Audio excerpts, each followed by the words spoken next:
I would like to introduce our next and very distinguished speaker, Dr. Rob Waring. He is currently the visiting professor at the Language Institute of Thammasat University in Thailand. Apologies if I've butchered the name. Um, Mhm. but he is also the executive board member of the Extensive Reading Foundation, which he just mentioned. Will be having the seventh World Congress in September. So if you enjoy his presentation, he will be giving some more presentations there as well. Um, and so today he is going to be talking about reading, an area in which he is an expert. So I hope you guys are all ready. And with that, I will stop talking and I will let Dr. Waring take over. Okay, so now I just need to start the slides. Okay. Okay, so you see my slides okay? Yep, all good. Oh, good. All right. Good morning, everybody, or good evening, or wherever you are. My name's Rob. I am currently teaching, as was said, at Thammasat University in Bangkok, where I am teaching in the doctoral program. Um, Today I'm going to be talking to you about helping students with reading difficulties. As this is being recorded, uh, you will be able to access these slides through the recording. There's quite a lot of information that I'm going to be giving you today. So do feel free to look at the recording and slow it down if I'm going a little bit too quickly from time to time. So let's start off with looking at who are students who have reading difficulties. There's various types of readers. One type of reader is someone who's a bookworm, someone who lives in books. We're all familiar with someone who is desperate for reading. They love books. They want to continue reading books all the time. There are also reluctant readers and struggling readers. Reluctant readers are people who will read if they have to, usually because maybe mum has forced them or the school has forced them. But also there are struggling readers. These people find reading difficult. They have particular issues, not just the motivational issues, but bigger issues such as language issues, content issues, and processing issues. And we're going to look at lots and lots of examples of this soon. So the important thing to remember is that most students read just fine. They don't really have any language issues. They don't really have any processing issues. Reading difficulties are not the norm. And I'm talking about real difficulties here. I'm not talking about motivation. But the struggles are often due to those people who do struggle, often due to language proficiency issues. They simply don't have the language to read something that we've given to them. Limited vocabulary or spelling issues. So some struggles are not cognitive disorders. They're not problems with your head. But we do know that most EFL learners can achieve age-appropriate or level-appropriate reading fluency and comprehension. The vast majority of people are, let's call them, normal. There is also some normal foreign language reading errors. There are some things that mistakes that students make that we should not categorize as reading difficulties. They are just students going through the process of learning a language. So I want to start. I'm not sure if many of you know this person, Richard Day. Richard Day is a very, very famous extensive reading proponent. And he once, many years ago, told me a joke about the reading process. So the joke was the conversation between a man and God. And the man said, God, I have a request. And God said, yes. Man, can you tell me how to build a road bridge from Hawaii to California? And God replies, oh, wow, that's way too difficult. Do you have another question? Man, okay, can you explain the reading process? And God replies, how long was that bridge? So this joke here that Richard told us just shows how complex the reading process is, and trying to understand everything is not particularly easy. So when we look at a map of the reading processes that are going on, as you can see here, just by looking quickly, that it is extremely complex. And inside each of those boxes that you see there are boxes of other elements as well. So I'm not going to dwell on this. This is not for discussion, but it's an extraordinarily complex process when we are reading. So we need to distinguish between struggling readers and readers with difficulty. Yeah, readers with difficulties. A struggling reader is someone that is basically forced to read. They lack motivation issues. So let's look at this learner first, and then reader with difficulties we'll talk about later. So what's a struggling reader? A struggling reader is someone who may exhibit these traits. They do these things. They read because they have to, because school has told them to, or mum has ordered them to read a book. They read things they may not want to. They often lack self-esteem. They just don't like reading. They just don't feel that reading is for them, and they don't have much confidence. They rarely acknowledge their lack of ability. So if you say to them, can you read? Yeah, I can read it fine. Are you sure you can read it? Yeah. But actually, they struggle. Sometimes these people have what we call learned helplessness. By this, it means that they have learned over the years that they've tried and not been successful, tried and not been successful, tried and not been successful, and they just feel helpless. And they've learned this from their previous experiences. They often attribute their difficulties to external factors. They say, oh, I can't read, teacher, because it's just too noisy. Or I can't read, teacher, because my eyes are no good. I can't read because it's not fair that I have to read this book and my friend in another class doesn't have to read. Or, oh, the text is too small. So they find reasons to not read. And they've often been frustrated for years and have become what we call skilled evaders and hiders.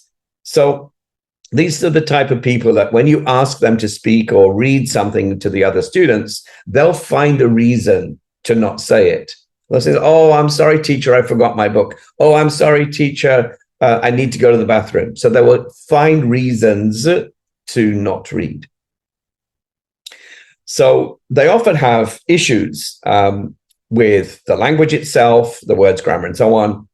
They have trouble finding material at the right level. They have trouble with the content in the book or of the book itself. They struggle to find a time or a place to read. So I don't have time in my schedule. I don't have a quiet place for me to read. They also struggle with the identity as a reader. They just don't consider themselves to be someone who reads. They prefer maybe listening, or maybe they prefer watching movies, or just not doing any form of reading at all. So there's often confidence, self-esteem issues, and they have a poor attitude to reading, and maybe some previous trauma. Maybe when they were reading at school, the teacher got angry with them. Maybe they failed a test, but all of their friends passed the test. And maybe something outside of their school. It may be that they're a subject of some troubles at home or trouble with other students in the school. And they just generally also may have the inability to process language normally. So why don't they read? And here's a long list of stuff that are reasons why they may not read. And let's just look at a couple of them. So, for example, you can see here that they prefer watching and listening. Maybe they're busy. The reading that we give them just feels like homework. Even storybooks, if they give students graded readers, they feel, well, actually, this is just a textbook with reading. The language is controlled. It's got a grammar syllabus. The vocabulary is controlled. So my reading book just feels like another course book. Maybe there's a cultural mismatch. Maybe they're saying, well, I'm from Korea and I'm from Mexico, but all the stuff that I get to read is about Americans or British people or whatever. And there's no stories about me. I'm from Vietnam. I never see a Vietnamese name. I never see Vietnamese stuff. Why? Maybe they have short attention span. Maybe they're distracted. And you can see here, there are quite a lot of reasons why they may not read. So this is one of my favorite cartoons. It's about a boy here. His name is Calvin, and he's talking with his father. And Calvin is a really bad student at school. So let's read it together. Calvin, your mum and I looked over your report card and we think you could be doing better. But I don't like school. Why not? You like to read and you like to learn. I know you do. I mean, you've read every dinosaur book ever written, and you've learned a lot, right? Reading and learning are fun. Yeah. So why don't you like school? We don't read about dinosaurs. And this says it all. If we don't have interesting material for our students, they will not engage. There's a very useful concept by Mihai Csikszentmihalyi, which is called flow. And what this is saying is, if the degree of challenge is high and the skill and confidence is also high, what will happen is you will end up being a fluent reader. You will be lost in the story. You can see the child in this top picture on the right. They're completely lost in their book. And if mum says to them, come on, dinner's ready, they can't hear mum speak. Come on, dinner's ready. Come down for dinner. Come down for dinner. But the kid just ignores you because she's just lost in the reading. And we call that flow. Sometimes this concept of flow will extend to you want to continue reading, or maybe you're a gamer, or maybe whatever you're doing, that you just can only focus on that. But then we have at the bottom end here someone who struggles. Maybe you may find that the degree of challenge is high, but the skill is low, so they panic, they have anxiety and boredom and so on. So we need to find materials that allow students to get up to the top here.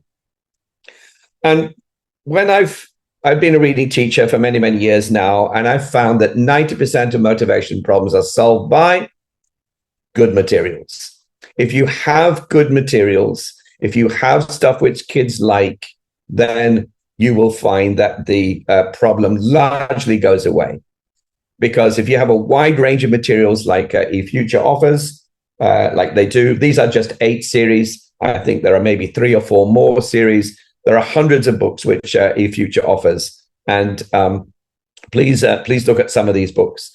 If you have the right materials, then a lot of the motivation problems that go away.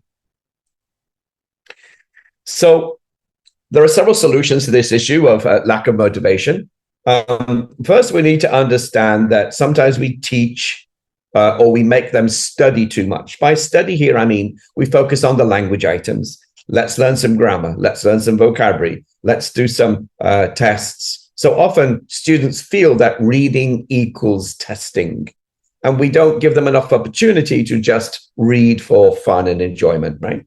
So sometimes we need to leave them alone. They will learn a lot more. And one of the best things we can do as reading teachers is to just shut up. Just shut up. Stop teaching.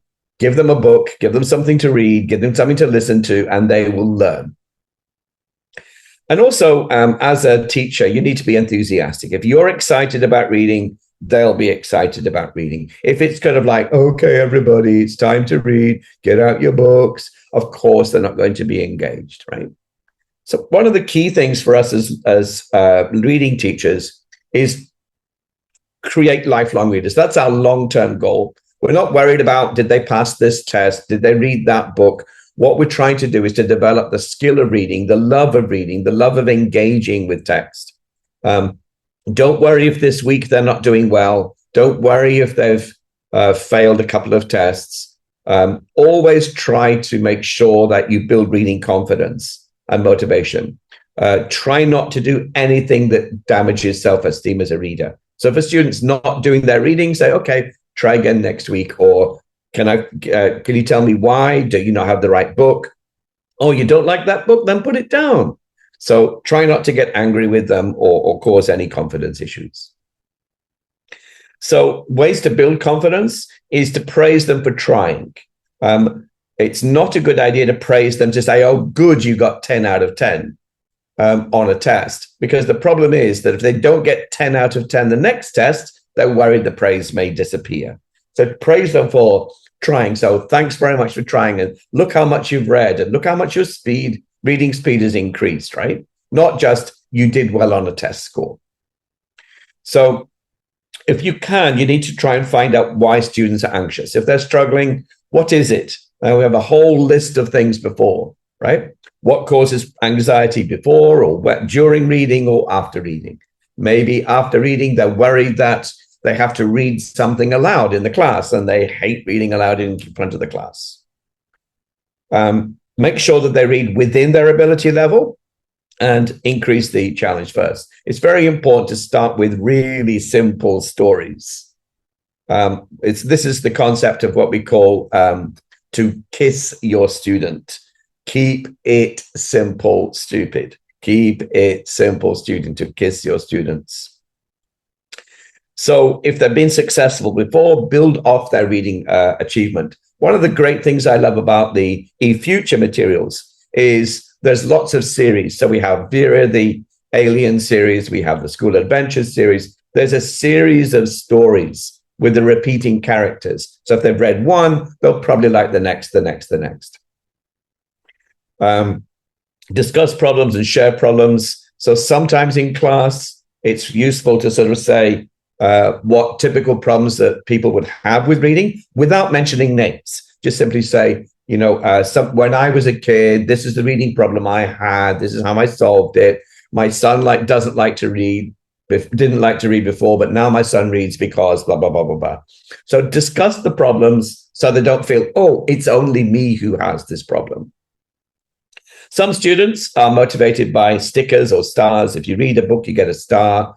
It can motivate some, but it can heavily demotivate other students who are not competitive, and so on. So be careful with stickers and stars.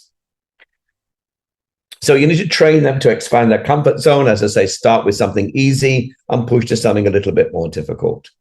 If you can, try to make reading a reward, not a punishment. You would not say things like, you failed your test, now you have to read a book. That's the wrong message. So importantly, make a relaxed atmosphere so they enjoy the reading. A nice reading corner. Just sitting at your desk in a schoolroom probably isn't a very nice thing to do. So work with your librarian, find a nice reading corner, have some soft, comfortable chairs, and a nice place to read. Get them to read outside if they're outside the school. If there's a nice area in your school, take the class out into the school gardens. You can sit there and have the class outside and they can read outside.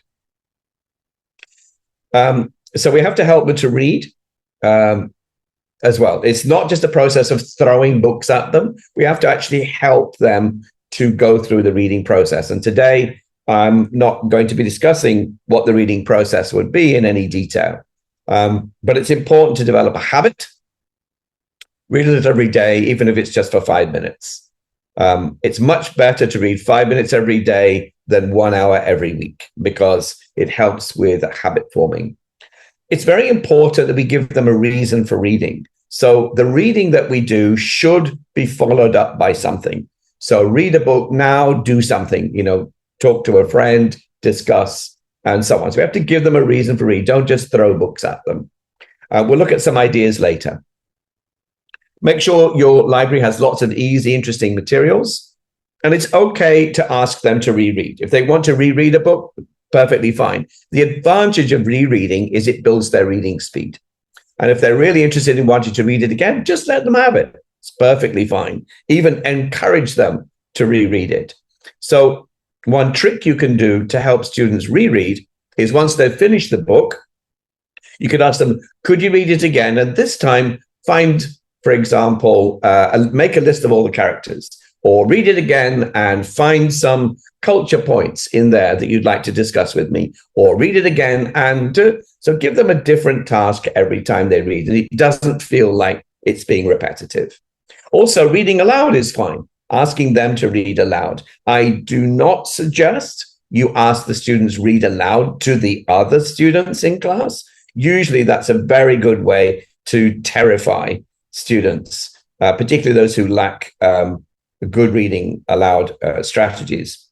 And also, it's a very good likelihood that they don't read in an interesting way. They probably read in a very flat, boring way. So read aloud to you is fine so that you can diagnose reading issues, right? If you can follow them. But reading aloud to the class, I don't recommend.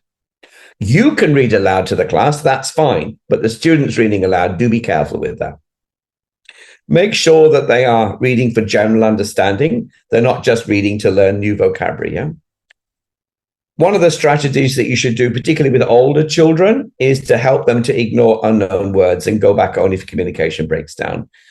Many students, if they find a word they don't know, they have what's called a dictionary reflex, which means they just jump straight into the dictionary. That's not a good idea long term.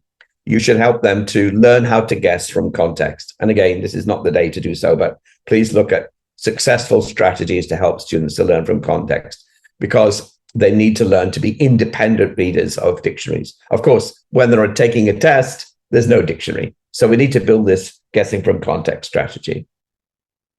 Sometimes, rather than offer your whole library to students, like here's 1,000 books or here's 2,000 books, they get completely drowned. It's like, I don't even know where to start. So sometimes limiting the library to say, look, here are 5 books, choose one of these. Books that you've selected that other students have liked that have been successful. If you can, try to make it more than just reading. Try to connect the story to them in some way. We'll come back to look at some ideas in a moment. If you can, try to read what they're reading, either if they've got books from home or books that in your library. A very important part of being a reading teacher is to know your books in your library, even if you only skim read them. That helps you give good advice. One of the beauties of the eFuture books, as I said before, is that they're books in a series.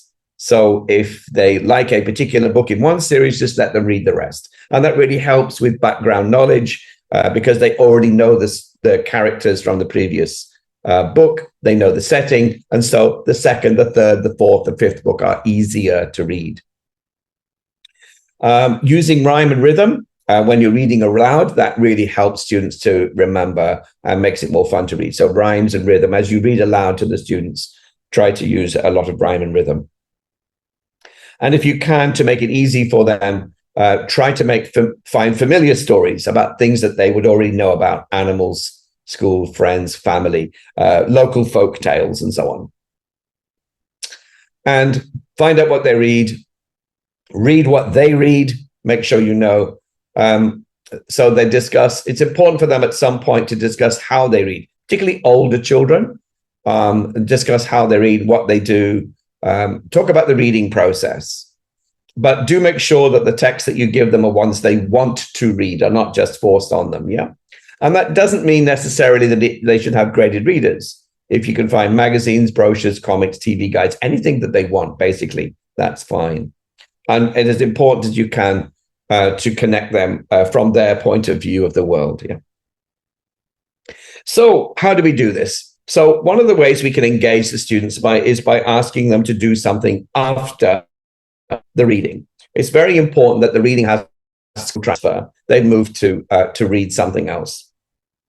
Now, one way to do this is through book reviews.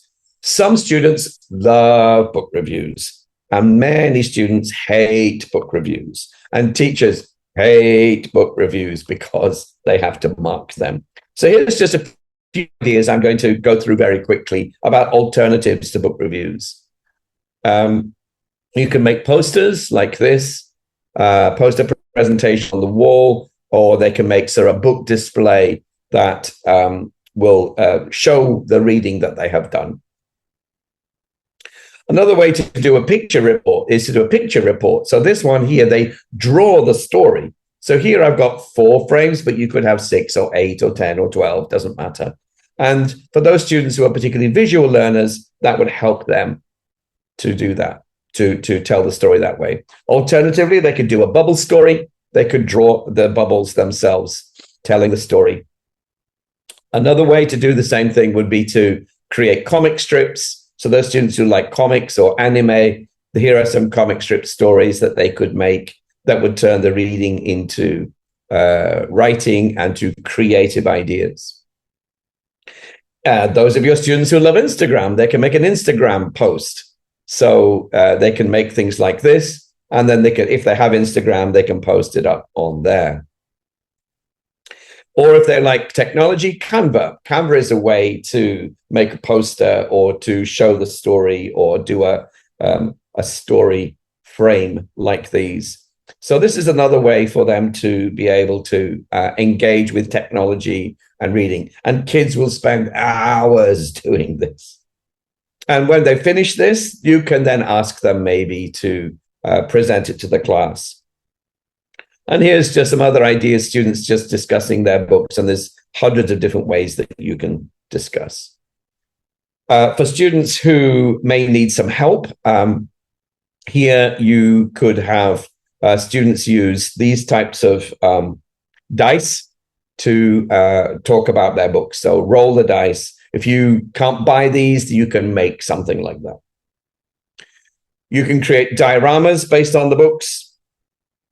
These sorts of things. This one at the top left is some puppets. And these here, this one looks like it's from Harry Potter. Yeah. They can make scrapbooks like this. They cut things out from the newspaper, make the story, and they can paste things together in a scrapbook of all the things that they've been reading. If they have toys at home, they can tell the story with toys. Toys and Lego. Maybe you have some in the classroom. Tell the story using Lego or whatever. Make book displays, particularly this is good for things out of nature. If you've had something like that, they could, from nature, you've had a field trip or you're reading something about nature or about animals, these sort of displays are a useful thing to have. You know? So the book in a box, this is another idea. So elements from the story. So the story on the left have some letters in the story. So the person has written out the letters and put them in the box. Bottom right box, you can see here is Quidditch from Harry Potter. And this one looks like it's Little Red Riding Hood. If you wish, you can have story maps where they would tell the story in line. Another one would to do relationship or character maps. This is for more advanced students. They can draw the relationships between the characters and do some kind of expressing what's going on in the story. Of course, this is for higher level students. If you have two students read the same book, if they compare relationship and character maps, they may not be the same. Another thing would be a character analysis, where for higher level students, you could look at their physical characteristics. You could look at their how the character changes over time or what challenges the character faces. These are just 3 examples, but you can have different character traits that you want to add in. And here are the characters in the story, which you could then discuss. Readers' theatre, some students love to act out part of the plays. And so very often some graded readers have a play, which is in the back of the books. So that's acting out part of a book is useful, or have a dramatic reading. So where the students would read part of the books. So another one is to get the students to make a song. So if they've read a book, let's say they've read Romeo and Juliet, what they could then do is write the song, write the lyrics for the ballad of Romeo and Juliet. And if they are a musician, they can play their song. If they don't want to play the song, they can throw the lyrics into music generator and the AI will create a song about their story. You can do book reviews, video book reviews like this. These are 2, one of my students and a Chinese student. They can do their reviews, yeah? And you can put them on YouTube, have a class YouTube channel where you can get students to come to share their book reviews. One of the friends of mine in Indonesia has a literacy talk. She has a podcast where students interested in media and journalism go around interviewing people about their books, and they have a Lit Talk literacy podcast. You could get students to write a postcard to the character, to the author, if you wish. Imagine the author, imagine the character, and write a postcard to them. Or, of course, the students can write their own stories and rewrite the story in a different way. So, for example, the story may be, currently, the story is about a story set in the 17th century. You would change it to a story in the 21st century. It's a story about a girl, ask them to write it about a boy in the story as an alternative. And lastly, of course, share the successful books. Share these books. It's really important to develop that community of readers, and that will help solve quite a lot of the problems for students trying to find the good books. So, why do we have reluctant readers? Maybe it's us. Maybe we, teachers, could be creating the situation to cause reluctant readers, right? We have to be very aware of our role in the reading process. Sometimes things we do can create negative circumstances without intending to. So if we encourage students to read by only giving them text to study, that is, here's some vocabulary, here's a test, here's some comprehension questions. If they feel it's study all the time, of course we're going to kill the motivation for reading.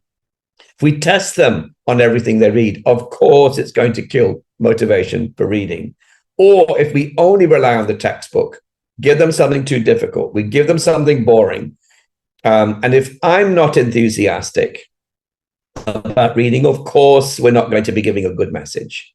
If we say that we don't have reading time, that gives the message that reading is not important. So we must have allocated, budgeted, scheduled reading time, which says it's important, right? If we just say, read your book, and we don't engage with them about their reading, again, gives the message that reading is not important. We don't care about what they read. Or we choose what they read. Of course, these are all very good ways to kill a love of reading. So the question I'd like you to ask yourself is, would you like to be a student in your reading class? If the answer is yes, great. If not, then maybe we need to look at something that needs to change. So now let's look at readers with difficulties. These are people who have actual difficulties, cognitive difficulties, learning difficulties. Previously, we've been talking about readers who were struggling, sometimes because of the teaching circumstances, sometimes because of their personal circumstances, or a mixture of the two. But these are students with actual cognitive difficulties.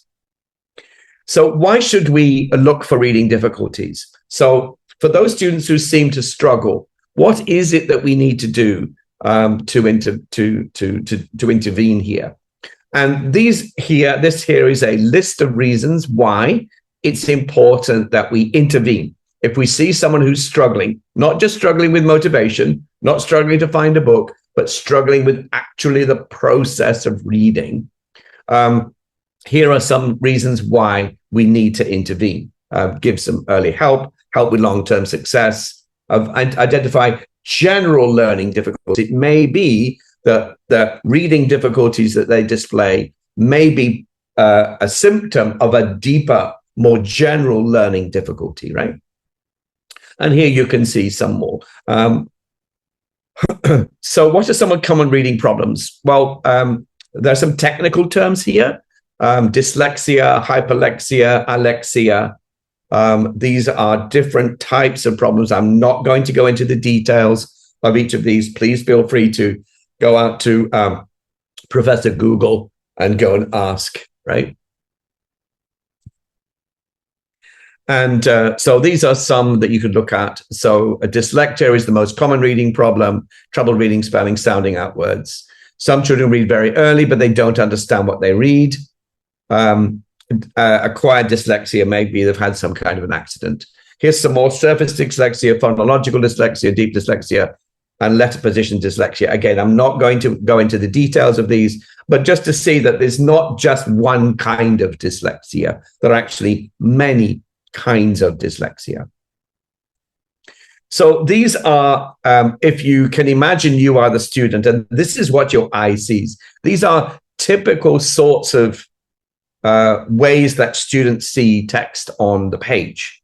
You can see sometimes it's very vague, sometimes it's like a bit of a circle, sometimes you find that the letters are incomplete, or sometimes they may mix up the letters, right? You can see all kinds of things here, that the types of issues that they have. And by just looking at their eyes, you can't tell, but this is what they experience when they are reading with dyslexia or dysgraphia or these types of things. So just to give you an idea of what they see, right? So when you say, please read this, maybe they can't because their eye and their brain are not working well together, right?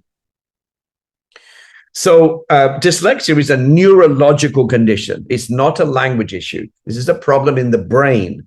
So we need to understand it's a brain condition. This is not someone who's stupid. This is not someone who's not trying. This is someone who has a cognitive neurological issue. This is quite common. 80% of learning disorders are accounted for by dyslexia. 10 to 15 people have some signs of it, and 70 to 80% of people with poor reading skills are likely dyslexic, right? And it can affect letter, word, sentence recognition, handwriting as well. So sometimes if you're dyslexic, you can't write well. And often this is common in families, yeah. So other issues that affect reading is ADHD, trouble paying attention. We see here with this girl in the picture, she's supposed to be doing something, but she's thinking about her dog or ice cream or something else. Very quickly distracted. This is very common with many people, not just young kids. Language issues and vision issues. Sometimes people simply cannot see. They have actual vision issues that's not connected to their brain. So these can all lead to reading problems.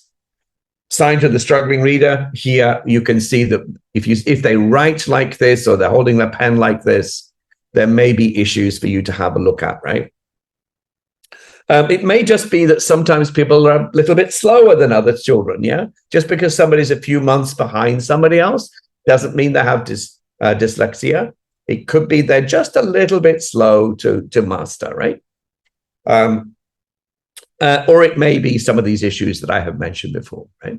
So make sure we try and get help with these readers. So if you're trying to identify a person who might be dyslexic, here are some of the typical behaviors that a dyslexic person may display. They don't display all of these, but maybe some of them. So if your students are acting in these ways that you see on this list here, they may be dyslexic. They may not be dyslexic, but if they're showing several of these things, it's showing they're having reading difficulties in some way, right? And this is more than just, I can't find the right book, the room's too noisy. It's kind of like there's an issue here. So often dyslexic people are intelligent and bright, but they just struggle. They themselves feel that they lack intelligence. Why? Because their friends can do something, but they can't. So they often have low self-esteem. And what happens is sometimes teachers who haven't noticed this or parents who haven't noticed this issue, they're often labeled as lazy or careless or immature, lacking effort. They are a problem. So if you ever hear of someone being talked about as if they are lazy, careless, and immature, that might be a good reason for dyslexia, may be a reason behind that. As I said, they may avoid reading. They read slowly and have trouble reading aloud. So you need to identify as much as you can these sorts of issues. They cover up their weaknesses, use strategies to compensate. Sorry, I don't have my book today. Oh, I need to go to the bathroom. Or you asked me to read yesterday. So all of these kinds of behaviors here. So please feel free to go through the rest. So try if you can to find time to speak with each of the students. If you find one student's displaying some of those sorts of behavior, find a private time to sit and talk with them in some way in a non-threatening environment, right? Non-threatening environment. Just ask questions and watch what they do, right? So let's look at some of the core kinds of reading difficulties that you might want to look at, right? Here are some various types of issues. So let's look at individual things here. The first one would be slow or inaccurate word recognition. So they struggle to sound out words. So they see the word mother and it takes them 10 seconds, 15 seconds for these sort of relatively difficult words to pronounce. Or they can sound out E-L-E-P-H-A-N-T, but pronounce it elephant, for example. That's an inaccurate word recognition. The next one is mispronouncing or guessing words instead of reading them. If you are watching a child read and the sentence says the boy climbed the tree, but the student reads the boy cleaned the tree, then you can say, okay, so they're mispronounced. So what they're doing is they're guessing words rather than actually reading them. Or they see the word through, but they read it as though or throw. That's another sign of issues. Maybe they have difficulty with letter-sound relationships. So here you can see the student reads bread as breed because they apply regular pronunciation rules, right? Or they misread said as sayed or sade or said. They can't distinguish between ship, sheep, bit, beat. So if you find students can't do this, that might be problems with letter-sound relationships. Another one, they struggle with phonics rules. So you say, they see the word night, K-N-I-G-H-T, but they pronounce it as knight, or comb is comb, or coin, it becomes con, and other sorts of issues where they're struggling with some of these letters. It may be that they haven't yet learned it, but if you've taught this and you've been through it a few times and they still can't do it, then you need to see that as something that needs some action. Vocabulary could be another issue. Sometimes they struggle with they just don't know common words or common idioms. They don't know the words like mirror, kitchen, or library. Or when they would say, I eat water instead of I drink water. So they're exchanging words with a similar meaning, that is to ingest something, to eat or to drink. If they're swapping these words, they mix up mum and dad. They mix up those sorts of words, which are very similar, mix up cat and dog. Then that might be a sign of vocabulary difficulty. Where they mix up antonyms or synonyms. So, for example, a student doesn't know that happy and joyful are very similar. They may see them as completely different words. Or they think old and young means the same. Or they confuse fast with early, wife and husband. They confuse big with being large or long. They confuse open, meaning begin or start. So these words have very similar meanings, but actually they would confuse them and maybe miscollocate them, right? So instead of saying something like, I had a big surprise, they may say, I had a large surprise. Yeah. Number 7, difficult understanding compound nouns or phrasal verbs, like put up with. So they misinterpret to put up with something, meaning to put something up, right? Or they don't understand that check out means to pay or leave. So these two-part words, which don't mean the same as the actual words themselves, like check and out, which has a second meaning, a more abstract meaning, they would struggle with those. So look for problems with those sorts of words. Maybe the next thing is they can read fluently, but they don't understand what they're reading. So this is the key thing. Even though the child is reading quickly, they may forget what they read quickly. So maybe comprehension issues, right? So that you read something to them or they read, and then 2 minutes later, they can't say who said what, who said this, why did the person do what they did, and so on, yeah? So get them to read something to you, then test them on what happened. If they have memory issues, be careful with that. They may be able to read fluently, but they have comprehension issues. Or they struggle with inferences, right? So this is what we call reading between the lines. So the text says he looked out of the window and saw dark clouds, and you ask them, what's going to happen now? I don't know. So they can't infer that it might rain. So those are another type of comprehension issue to look for. Another one, difficulty following logical connections and logical sequences. So cause and effect issues. So you may read, he fell because he slipped. They may say he slipped, oh, he fell, then he was happy, or something like that. They may misunderstand. He fell because he slipped. How does he feel? Oh, he's happy. I don't know. So they may have problems following logical sequence. Another one is understanding pronouns. I've only got 2 minutes left. John took his brother's bag because he forgot his own.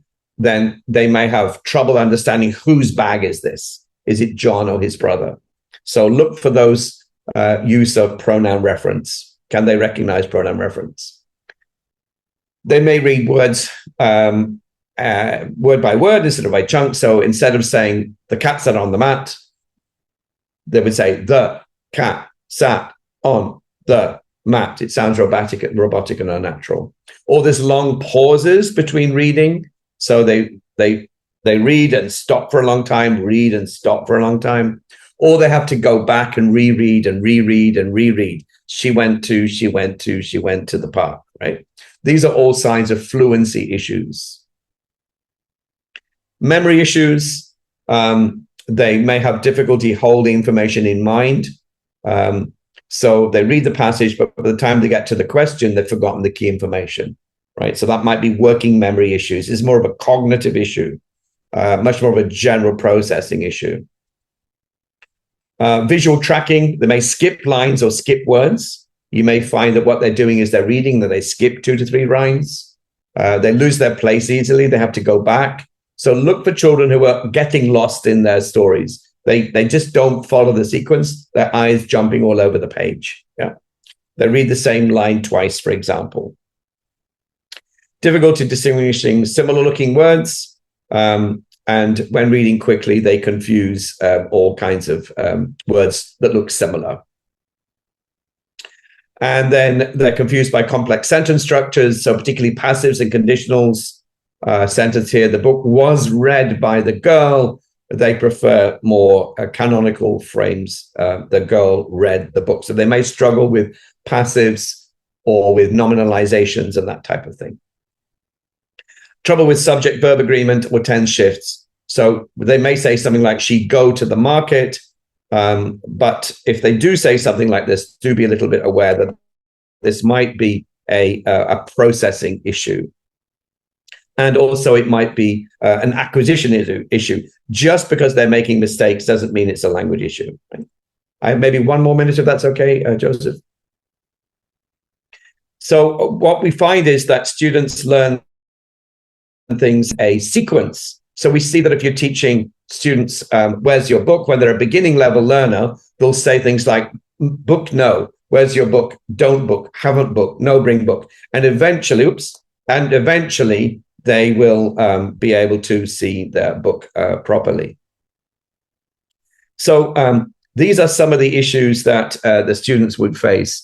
And what I'd like to do now is to just close. I'm just going to be careful because students go through the sequences. So we have a World Congress in Extensive Reading, which is in Hokkaido on September 5th to 9th this year. There's a whole group of people coming from all over the world, 30 people from Korea, at least that I know of, 50 to 100 people coming from China, big groups coming from Mongolia. We're expecting 300 or 400 people from around the world to come to this Congress.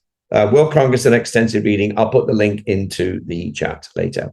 And thank you for your time.